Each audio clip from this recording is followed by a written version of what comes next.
Iran और America के बीच अभी भी सीजफायर चल रही है, लेकिन ट्रंप के बयानों से लगता है कि ऑपरेशन एपिक फ्यूरी पार्ट 2 जल्द शुरू होने वाला है।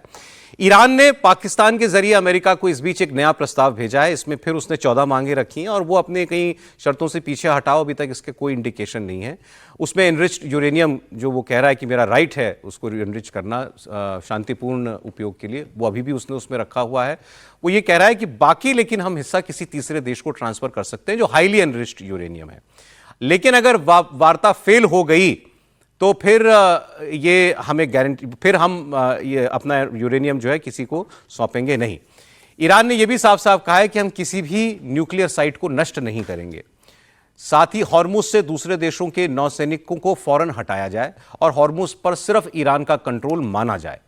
और यह भी कहा जा रहा है कि ईरान ने नए प्रस्ताव में युद्ध से हुए आर्थिक नुकसान की भरपाई करने की भी मांग की है और यह भी कहा है कि उसके क्रूड ऑयल के निर्यात पर लगी रोक को भी तुरंत हटाया जाए। अब बात आ गई ट्रंप साहब की। ट्रंप साहब के बारे में खबर यह है कि आज वो अपनी नेशनल सिक्योरिटी टीम के साथ एक इंपॉर्टेंट मीटिंग करने वाले हैं और उसमें यह फैसला होगा कि क्या अब युद्ध ही करना पड़ेगा दोबारा या नहीं। इससे पहले कल उनकी नेतन्याहू से भी फोन पर बात हुई थी। ये भी कहा जा रहा है कि अमेरिका से इजराइल को जाने वाले कई युद्ध क्या होते हैं सर, वो मालवाहक विमान, वो बहुत सारा कुछ इक्विपमेंट लेकर कि जो इजराइल वो भेज रहे थे, वो जर्मनी में अभी लैंड हुए हैं बहुत सारे जहाज। मतलब वो इजराइल और अमेरिका क्या फिर एक बार जो है वो यही तैयारी कर रहे हैं, लड़ाई की तैयारी कर रहे हैं। और ये जो जर्मनी में वो लैंडिंग हुई है उनके जहाज़ों की, उसको इसी से जोड़ करके देखा जा रहा है। ट्रंप ने लेकिन मीडिया से कुछ बात की है, अभी उनके ईरान को लेकर के क्या विचार चल रहे हैं, सुनते हैं उनको। Can you speak a little bit about your post on Truth Social on Iran and what was the decision that why you didn't attack Iran? Well, other countries have come to me and they've said we were getting ready to do a very major attack tomorrow.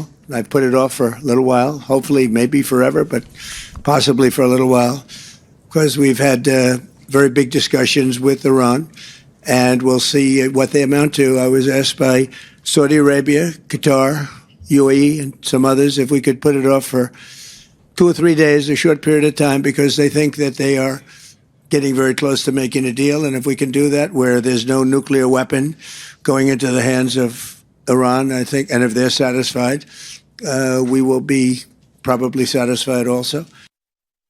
बड़ी बात कह रहे हूं, खैर मैं तो कल ही हमला करने वाला था लेकिन कुछ देशों ने मुझे रोक दिया और मैंने वो तो अच्छी खबर 2-3 दिन के लिए और पॉसिबली फॉरएवर कि मैंने इसको टाल दिया है।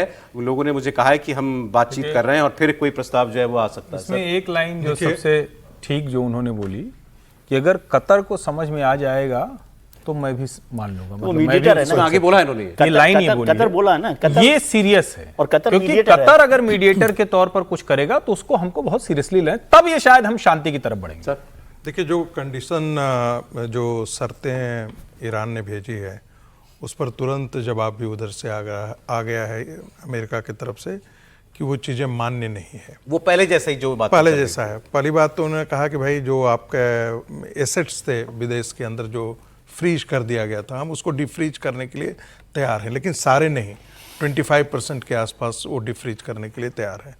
दूसरी बात उन्होंने कहा कि जो यूरेनियम इनरिच्ड यूरेनियम है वो तो अमेरिका को ही देना पड़ेगा। तो इस पर दो राय नहीं है, अमेरिका इस पर कंप्रोमाइज़ करने के लिए बिल्कुल तैयार नहीं है।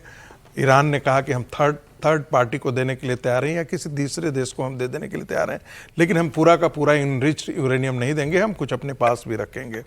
मुझे लगता है कि इस पर दोनों के बीच में सहमति नहीं बनी। तीसरी बात है स्ट्रेट ऑफ हॉर्मुज को लेकर के कि स्ट्रेट ऑफ हॉर्मुज जो है वो इंटरनेशनल वाटर न मान करके उनका अपना वाटर माना जाए, तो इस पर भी सहमति नहीं है। और उसका तुलना ये किया जाता है कि स्वेज नहर जैसे वो वसूलता है वैसे ही हमको भी इस पर अधिकार मिलना चाहिए। लेकिन दोनों के बीच में अंतर है कि स्वेज जो है वो मैन क्रिएटेड ये है और ये नेचुरल है, तो इसलिए इस पर जो है, पता नहीं ट्रंप कितना सच बोलते हैं कितना झूठ। वो कह रहे हैं मैं तो अभी हमला करने ही वाला था। देखिए वो तो पहले से कह रहे हैं कि हम हमला करने के लिए तैयार हैं, लेकिन इसमें कोई दो राय नहीं है कि यदि दोनों के बीच में सहमति नहीं बनती है और जिसकी मुझे लगता है कि अमेरिका समय खरीद रहा है, समय बाई कर रहा है। अमेरिका आने वाले दिनों में अटैक बिल्कुल करेगा। लेबनान के अंदर हम देख रहे हैं और हमास पर अटैक जो है वो फिर से शुरू हो चुका है। हमास का जो कमांडर इन चीफ है वो 2 दिन पहले मारा गया है। लेबनान के अंदर जो है वो अटैक पहले से ज़्यादा बढ़ गए हैं। तो जो एक शर्त में ये भी था ईरान की तरफ से कि लेबनान के अंदर जो है वो इजराइल अटैक बंद करे, हिजबुल्लाह के और हमास के खिलाफ ऑपरेशन बंद करे, वो ऑपरेशन बंद नहीं हुआ है। और हार्मुज एक बहुत इंपॉर्टेंट मुद्दा है। किसके आप मुझे लगता है ये युद्ध की तरफ इंडिकेशन है।